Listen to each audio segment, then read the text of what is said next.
ये जो विजयदशमी 1925 है, क्योंकि आपको तो डेट का गणना से होता है, उस गणना के हिसाब से क्या कहता है कि संघ हिंदुओं के जीवन में कितना बड़ा परिवर्तन लाने वाली संस्था हुई है अब तक? जी, तो हम यहीं से शुरू करते हैं। जैसे आपने बताया, राष्ट्रीय स्वयंसेवक संघ की स्थापना केशव बलिराम हेडगेवार ने की थी। उनका जन्म हुआ था, हम थोड़ा सा पहले उनके बारे में देखते हैं। उनका जन्म हुआ 1 अप्रैल 1889 को, और उनका निधन भारत की स्वतंत्रता के पहले हो गया था, 21 जून 1940 को। ये इन्होंने आरएसएस की स्थापना की थी, और नागपुर में ये रहते थे। इनका मराठी चित्पावन ब्राह्मण का परिवार था, जिसमें इनका जन्म हुआ है। कम उम्र में जब प्लेग आया था, तब इनके माता पिता दोनों का देहांत हो गया था। फिर रह गए थे ये और इनके बड़े भाई। और ये स्वयं एक डॉक्टर थे, और इनका जो पालन पोषण है माता पिता के जाने के बाद, वो इनके जो चाचा ताऊ वगैरह हैं, उन्होंने किया है। ये जेल वेल भी काफी गए हैं उस समय, भारत के मतलब जो इनका जीवन काल था। और ये स्वयं एक बहुत अच्छे ज्योतिषी थे। तो जब ये एक बार जेल में थे, उस समय इन्होंने सोचा कि मैं ऐसे ऐसे एक संगठन की स्थापना करता हूँ, और जो मेरे मूल्यों से मैच करे। और इन्होंने ये बहुत समय तक वेट करे थे इस मुहूर्त का। तो इन्होंने जो स्थापना करी थी, वो विजयदशमी के दिन करी थी, 27 सितंबर 1925 को, अभिजीत मुहूर्त में की थी नागपुर में। और हाँ, एक इंटरेस्टिंग बात ये भी है कि इन्होंने भी कभी शादी नहीं की थी, इन्होंने कभी, और ना ही इनकी कोई संतान थी। ये जो मुहूर्त है, अब हम देखते हैं नेक्स्ट स्लाइड पे। तो ये जो मुहूर्त है, उससे जो कुंडली बनती है, ये जो मैं, और इसका जो मैंने समय लिया है 11:01।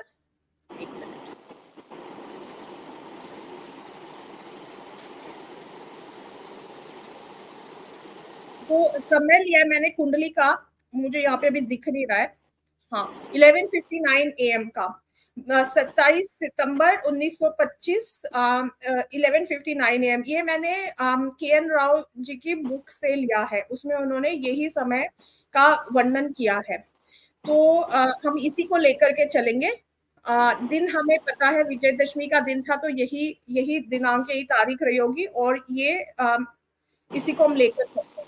तो यदि हम देखते हैं, श्वेता जी, एक चीज और, जैसे संघ का नामकरण इसके बाद हुआ है 17 अप्रैल 1926 को, वो हम नहीं लेंगे, हमने स्थापना वाला 27 सितंबर विजयदशमी लिया है। जी, वही लिया है हमने। ठीक ठीक। हाँ, तो यदि हम पहली नजर में देखें, तो बहुत लोग मानते हैं कि ये बहुत अच्छी कुंडली है, और इसी के बलीभूत ये 100 साल तक के ये जो संस्था है, संघ है, ये चलता आ रहा है। तो पहली नजर में यदि हम देखें आरएसएस की कुंडली को, तो ये बहुत अच्छी कुंडली नजर आती है। उसका कारण ये है कि सूर्य, मंगल, बुध, ये दशम भाव में सूर्य दिग्बली होते हैं। दशम भाव में सूर्य दिग्बली होकर के स्थित हैं, और बुध यहाँ पे उच्च के हैं। इसके साथ ही जो एकादश भाव है, यहाँ पर शनि, उच्च के शनि, और शुक्र की ये मूल त्रिकोण राशि है, तुला राशि, यहाँ पे स्थित है। ये भी एक पॉजिटिव है। इसके साथ ही यदि हम देखें, तो गुरु जो है वो लग्न में स्थित है। तो ऐसे माना जाता है कि गुरु यदि लग्न में स्थित हो जाए, तो वो कई सारे भावों को संभाल लेते हैं, कुंडली बहुत अच्छी मानी जाती है। तो यही सब सोच करके उन्होंने मुहूर्त में, विजयदशमी के दिन, शुभ मुहूर्त में, उनके अनुसार उन्होंने स्थापना की। तो हाँ, तो ये जो कुंडली है, ऐसे देखने से तो बड़ी अच्छी लगती है। इसके हमने बहुत सारे हमने देखा है, बहुत से ज्योतिषियों को देखा है जो इसके बारे में बहुत अच्छा वो रखते हैं, और है भी एक तरह से। पर अगर हम ध्यान से देखें, तो जैसे कोई संतरा होता है या कोई प्याज होती है, वो बाहर से तो बहुत अच्छी दिख रही है, पर जब हम जैसे उसकी लेयर्स को निकालते हैं, तब हमें लगता है कि नहीं, ये इतना अच्छा तो नहीं है। उसी तरह से जैसे मैंने विश्लेषण किया है, अच्छा ये मेरा विश्लेषण है, जो लोग देख रहे हैं और जो ज्योतिष को जानते हैं उनके उनके मत इससे अलग हो सकते हैं, ठीक है। This is my view, my perspective on on this कुंडली। तो यदि हम देखें, इफ वी लुक, यदि हम ऐसे देखें तो हाँ बड़ी अच्छी लग रही है ये, बिल्कुल उसी तरह जैसे आरएसएस एक बहुत हार्मलेस सा हमको इंस्टीट्यूशन नजर आता है जो लोगों की सेवा करता है, कि कहीं पे कुछ आपदा आ गई तो वो सेवा करने पहुंच गए। तो बहुत हार्मलेस सा ऑर्गेनाइजेशन है, ऐसे हमको भी शुरू में लगता था, मुझे भी लगता था कि अरे वाह ये तो बहुत अच्छा ऑर्गेनाइजेशन है। पर जब हम डीपर उसमें घुसते हैं, हम देखते हैं, तब हमें समझ में आता है कि नहीं, यहाँ पे एक्चुअली खेल कुछ और हो रहा है। तो उसी तरह ये कुंडली भी वही काम कर रही है कि ऐसे तो बहुत अच्छी दिख रही है ये, पर जब हम इसके परतों में नीचे जाते हैं, we take a deep dive into it, तो हमें इसके बारे में पता चलता है कि यहाँ पे नहीं, यहाँ पे it's not, all is not good, ठीक है। तो अब हम देखते हैं नेक्स्ट स्लाइड में। हाँ, तो पहला जो मुझे यहाँ पे नजर आ रहा है, यहाँ पे मैंने मेंशन नहीं किया, लिखा नहीं है, बट देखिए यदि हम देखें तो सारे जो ग्रह हैं वो राहु और केतु के बीच में बैठे हुए हैं, ठीक है। यहाँ पे कोई ग्रह नहीं है, ये यूरेनस प्लूटो को हम भारतीय ज्योतिष, वेदिक ज्योतिष में नहीं लेते हैं, इन्हें हम नहीं मानेंगे, ठीक है। तो राहु और केतु के बीच में सारे ग्रह हैं। कुछ लोग इसको काल सर्प योग बोलते हैं, ठीक है। काल सर्प योग में पर्सनली मैं नहीं बिलीव करती हूँ, बट हाँ काल जो जब राहु और केतु के बीच, और काल सर्प योग के बारे में हमारे शास्त्रों में कहीं कोई वर्णन भी नहीं मिलता है, तो ऐसा कुछ है नहीं, आजकल लोगों ने उसका बिजनेस बना लिया, ऐसे माना जाता है। एनीवेज दैट असाइड, जब राहु और केतु के बीच में सारे ग्रह आते हैं तो हाँ, तो इससे हानि तो होती है। इससे जो जिसकी भी कुंडली है उनको बहुत चैलेंजेस होते हैं, सर्टेन एरियाज ऑफ लाइफ में बाधाएं आती हैं, और बहुत बहुत समस्याएं आती है। तो ये कुंडली बहुत अच्छी तो नहीं कही जा सकती। इसका कारण ये है कि जितने ग्रह हैं उनके पास में काम करने के लिए ये बंधे हुए हैं, एक राहु केतु की जो दीवार है उससे बंधे हुए हैं, यहाँ इसके आगे वो नहीं, कोई ग्रह नहीं है। तो इन अ वे उनको जो फंक्शन करना है वो इतने में ही करना है, उसी तरह से जो लिमिटेड लिमिटेड कंस्ट्रेंड लाइफ हो जाती है। और इस वही तो है, ये ऑर्गेनाइजेशन के उसमें दिखता है, कि संगठन के उसमें दिखता है कि इनकी जो मानसिकता है ये पॉइंट से पॉइंट ही चलती है, उससे बाहर नहीं सोचते, ये विस्तृत सोच ही नहीं सकते। एक ये दिख रहा है। दूसरा ये है कि यदि हम देखें सूर्य बुध, यहाँ पे केतु की जो दृष्टि है, केतु की पंचम दृष्टि पड़ रही है सूर्य बुध और मंगल पे। पंचम इसलिए कि केतु उल्टा चलता है, रिट्रोग्रेड रहता है, हमेशा वक्री रहता है, तो केतु ऐसे बढ़ेगा। केतु की पंचम दृष्टि पड़ रही है सूर्य मंगल बुध पे, और जो जब ये होता है तो इसे ये ब्लॉक्स लाता है किसी भी स्थिति में, या समस्याएं बताता है, और इसके साथ ये पुत्र दोष का निर्माण करता है। पुत्र दोष इसलिए कि सूर्य पुत्र कारक ग्रह है, और सूर्य को यदि केतु देख ले तो ब्लॉक्स लाता है, तो इसको दोष, पुत्र दोष माना जाता है। कई लोग इसको पंचम दोष भी कहते हैं। तो एक तो यहाँ पे पुत्र दोष का निर्माण हो रहा है इस कुंडली में। अब आप देख लीजिए कि कितने आरएसएस के जो लोग हैं, मैं ये नहीं बोलूंगी उनके पुत्र नहीं है, बट संतान उत्पत्ति के दोष यहाँ पे देखे जा सकते हैं। इस पॉइंट पर हम आगे चलकर आएंगे। इसके अलावा यदि हम देखें तो मंगल और बुध यहाँ पर अस्त है। देखिए ये जो ऊपर का वी साइन है, टिल्ड साइन, ये अस्त ग्रह बता रहा है। अस्त, मंगल अस्त है और बुध भी अस्त है। और तो इसका अर्थ ये है, अच्छा अस्त ग्रह क्या होता है? अस्त ग्रह वह होता है कि जब कोई ग्रह सूर्य के बहुत नजदीक चला जाता है डिग्रीज में, तो वो सूर्य के आभा से जल जाता है, ऐसा प्रतीत होता है ज्योतिष में। तो उसके जो कारकत्व है वो नहीं होते, वो खत्म हो जाता है, उसका बल खत्म हो जाता है उस ग्रह का। तो यहाँ पे ऑल्दो बुध उच्च के हैं, पर वे अस्त हैं, और इसके साथ ही मंगल भी यहाँ पे अस्त है, तो इनका बल खत्म हो चुका है, बुध और मंगल का। तो और इसके साथ ही केतु का भी प्रभाव पड़ रहा है, दोनों ऑलरेडी बल्क हो चुके हैं और साथ में केतु जो है वो इनको और ज्यादा पीड़ित कर रहा है। तो इससे क्या हो रहा है कि ये बुध जो है वो बुद्धि का, शिक्षा का कारक होता है, इंटेलेक्ट का, इंटेलिजेंस का कारक होता है, ठीक है। और मंगल होता है हमारे करेज का, शौर्य, पौरुष का कारक होता है। तो वो यहाँ पे खत्म हो चुका है, ठीक है। तो ये दिस गोज टू, आपने जो कल लाइव किया था ना संदीप जी, जब आपने बताया था कि भारत के स्वतंत्रता संग्राम में आप उससे जोड़कर देखिए कि कितना इन्होंने, कितनी ब्रेवरी दिखाई थी कि स्वतंत्रता संग्राम में इन्होंने भाग नहीं लिया था आरएसएस के कार्यकर्ता। तो यहाँ आपने एक बड़ी अच्छी बात बताई कि इनका बुध और मंगल, यानी इनकी बुद्धि और इनका शौर्य दोनों ही समाप्त हो चुका है ये संगठन जो है। और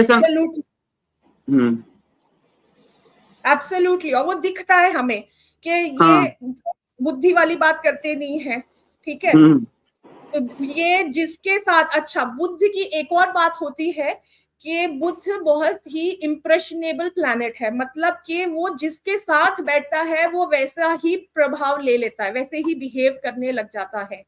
यहाँ पे बुध ऑलरेडी इतना नीच है, और मतलब नीच नहीं, उच्च का बुध है, पर ऑलरेडी इतना वीक है, और वो कैसा प्रभाव ले रहा है तो बुध उच्च का ही, बट वो इतना वीक है।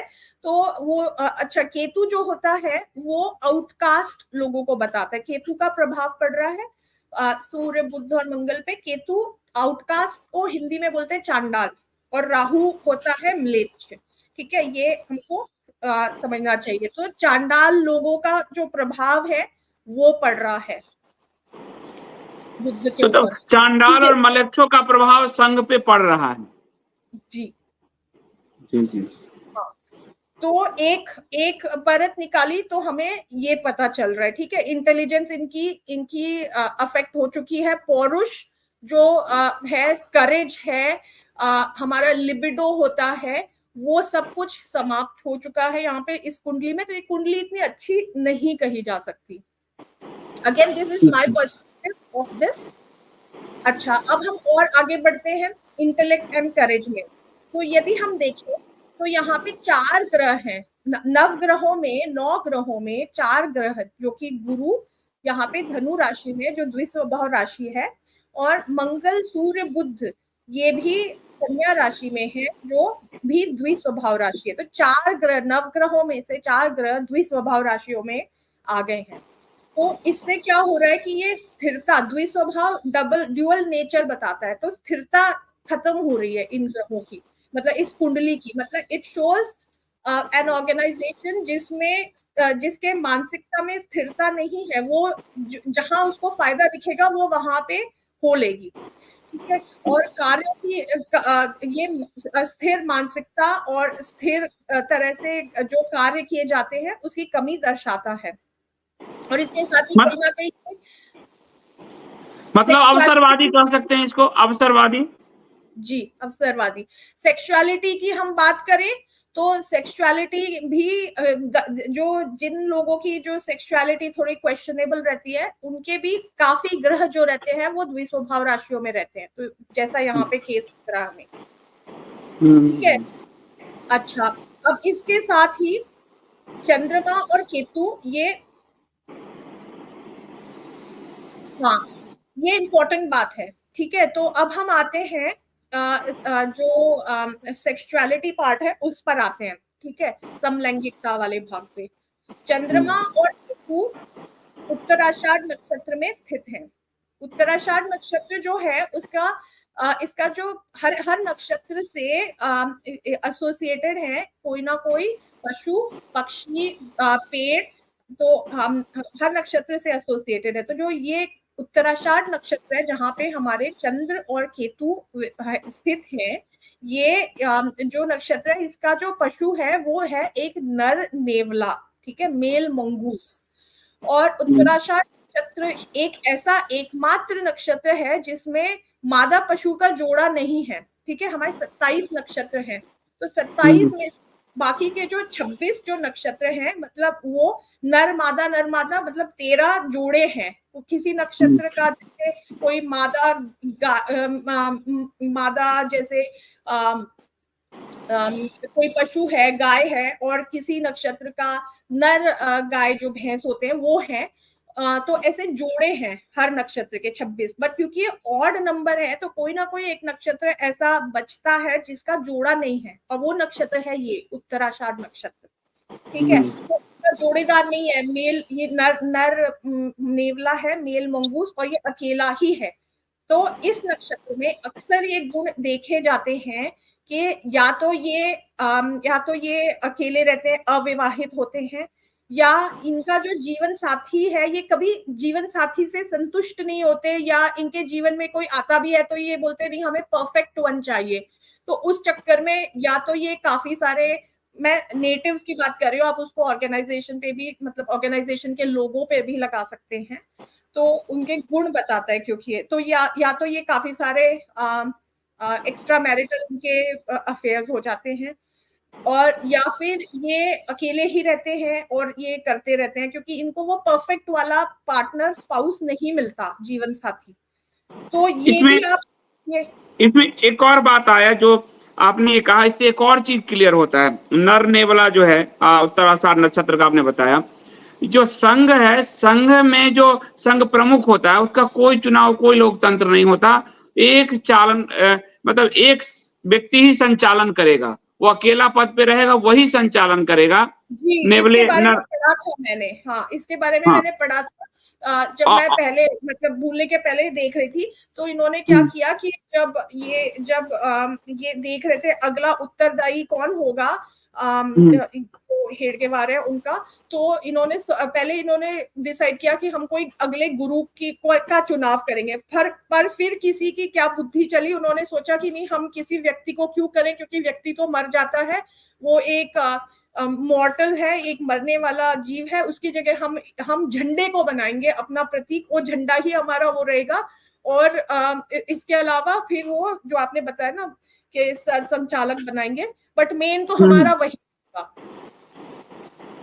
हाँ, तो वो सिंगल जो होते हैं, अभी तक आरएसएस के जो प्रमुख होते हैं, वो उनका इसको बोलते हैं एक चालकानुवृत्ति, ऐसे बोलते हैं, उनका पद है, वही एकमात्र संचालक होगा, उसका कोई चयन नहीं, कोई लोकतंत्र नहीं होगा। तो नर नेवले की प्रकृति जो है यहाँ दिख रही है। और जो बड़ा स्वयंसेवक होगा जैसे प्राइम मिनिस्टर, वो भी किसी को अपने आसपास नहीं रखते, बाकियों को हटा के रखते हैं, मंत्रालय में भी सारा खुद ही संभालते हैं। तो ये जो उत्तर आषाढ़ नक्षत्र का जो लक्षण है वो प्रकट हो रहा है, ये मैं कह रहा हूँ। आप जो कह रही हैं वो प्रकट हो रहा है। जी बिल्कुल प्रकट हो रहा है। और आप देखिए हेडगेवार जी सिंगल थे, मोहन भागवत सिंगल हैं, इसके बीच में आप और देख लीजिए कितने होंगे, आप शोध करके बताइएगा थोड़ा। हाँ, गुरु गोलवलकर थे, सुदर्शन, सब तो ये सिंगल ही वाले हैं सब। और जो मैरिड भी होंगे वो मुझे नहीं लगता वो संतुष्ट होंगे अपने जीवन साथी से, वो यहाँ वहां किसी तलाश में रहते होंगे। ये चीज और चीज से स्थापित होती है। देखिए राहु अष्टम भाव में स्थित है, जब अष्टम भाव में राहु स्थित होता है तो ये एक्स्ट्रा मैरिटल अफेयर, राहु किसी चीज को बढ़ा देता है, जिस भी भाव में बैठता है उसके कारकत्वों को बढ़ा देता है। तो यहाँ पे राहु अष्टम भाव में बैठ करके जो छिपी हुई चीजें हैं, एक्स्ट्रा मैरिटल अफेयर्स है, उनका जो क्वालिटी है वो बढ़ा रहा है। तो ये कंफर्म हो रहा है। जैसे छिपे भाव को बढ़ा देता है, जैसे सुदर्शन थे तो वो जाके नमाज पढ़ाए थे, तो राहु उनके छिपे भाव को इसको प्रकट कर दिया कि सुदर्शन क्या है। कि उसके बाद जैसे गोलवलकर थे और उन्होंने खुद ही 60 में बोला है कि कैसे 42 के आंदोलन में वो लोग भाग नहीं लिए कि हम भाग नहीं लेंगे। तो छिपा भाव इनके मुंह से ही स्पष्ट हो जाता है, कई बार मुझे लग रहा है हो जाता है। और इनके 12वें भाव को भी ये राहु देख रहा है। 12वें भाव के बारे में और डिटेल में मैंने आगे बताया है, पर जो 12वां भाव होता है जहाँ 8 नंबर लिखा है, ये वृश्चिक राशि है। ये जो 12वां भाव है ये भी होता है शैया सुख का।